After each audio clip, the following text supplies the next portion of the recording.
Sudhakantha doctor Bhupen হাজৰিকাই গীতৰ মাজেৰে প্ৰকাশ কৰিছিল ৰাইজ আজি ভাৱৰীয়া দেশেই নাটঘৰ কোনে কি ভাও ল'বা আহা সময় জেতাকৰ।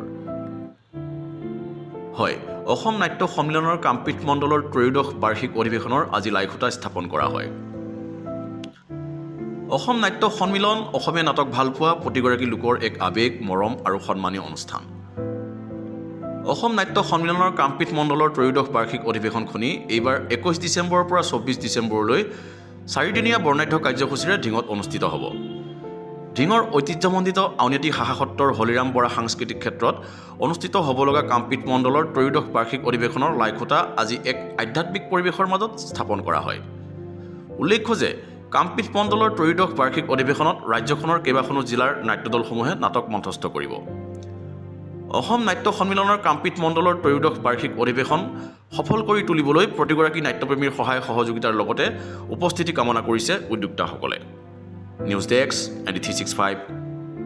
অসমৰ জাতীয় অন্যতম অনুষ্ঠান অসম নাট্য সন্মিলন অসমীয়াৰ আৱেগ ভৰা এক অনুষ্ঠান আৰু এই অনুষ্ঠানভাগে অসম নাট্য সন্মিলন কামপীঠ মণ্ডলৰ নাট প্ৰতিযোগিতা, পূৰ্ণাংগ নাট প্ৰতিযোগিতা আৰু অধিৱেশন ঢিঙৰ আউনীআটী শাখা সত্ৰত 21, 22, 23 ডিচেম্বৰ 24 ডিচেম্বৰ 4দিনীয়া কাৰ্যসূচীৰে অনুষ্ঠিত হ'ব।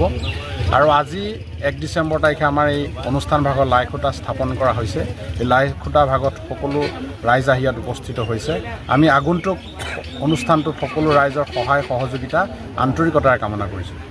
এই সমাজখন উদ্ধাৰ কৰিবৰ কাৰণে তেখেতে 64 কলাৰ আধাৰত তেখেতে অসমখন গঢ়াবলৈ চেষ্টা কৰিছিল, গঢ়িছিল আৰু তেখেতে তাৰে পটভূমিত তেখেতৰ যি নাট ভাওনা, প্ৰথম যি অংকীয়া নাটৰ ভাওনা তেখেতে আৰম্ভ কৰিছিল 1468 চনত। সেই তেতিয়াৰ পৰাই আজি পৰ্যন্ত তেখেতৰ যি ছখন নাটক, এই ছখন নাটকেৰে অসম ভূমিক উজ্জ্বলিত কৰি ৰাখিছে আৰু তেখেতৰ মাৰ্গদৰ্শনে আমাক উজ্জ্বলিত কৰি ৰাখিছে। আৰু আমি আজি তাৰেই সোৱাদতে এই নগাঁও জিলাৰ পশ্চিমাঞ্চলৰ ঢিং অঞ্চলৰ আউনীআটী সত্ৰত আমাৰ নাট সমাৰোহ পাতিবলৈ আমি ওলাইছোঁ। আমি আশা ৰাখিছোঁ পৰম প্ৰভু পৰম পিতাই আমাক শক্তি, ভক্তি আৰু মননশীল একোটা মন দিয়ক, তাকেই কামনা কৰিছোঁ। আৰু মহাপুৰুষ গুৰুজনাৰ সৃষ্টি, অমৰ সৃষ্টি, চিহ্নযাত্ৰা আৰু তেতিয়াৰ পৰাই ভাৰতবৰ্ষ তথা অসমত নাটকৰ উৎপত্তি হৈছিলে।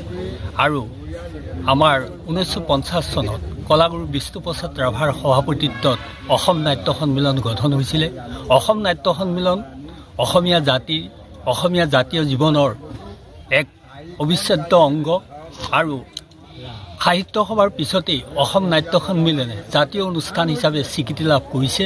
গতিকে অহা 21, 22, 23, 24 আমাৰ ঢিঙৰ আউনীআটী সত্ৰত এই পবিত্ৰ জেগাত আমাৰ অসম নাট্য সন্মিলনৰ কামপীঠ মণ্ডলৰ যি অধিৱেশন আৰু নাট প্ৰতিযোগিতা আৰম্ভ হ'ব, আমি গুৰুজনাৰ শ্ৰীচৰণত প্ৰণাম জনাইছোঁ। তাক যাতে সাফল্যমণ্ডিত কৰে, সকলোৱে যাতে সহায় সহযোগ কৰে, এই কামনা কৰিছোঁ।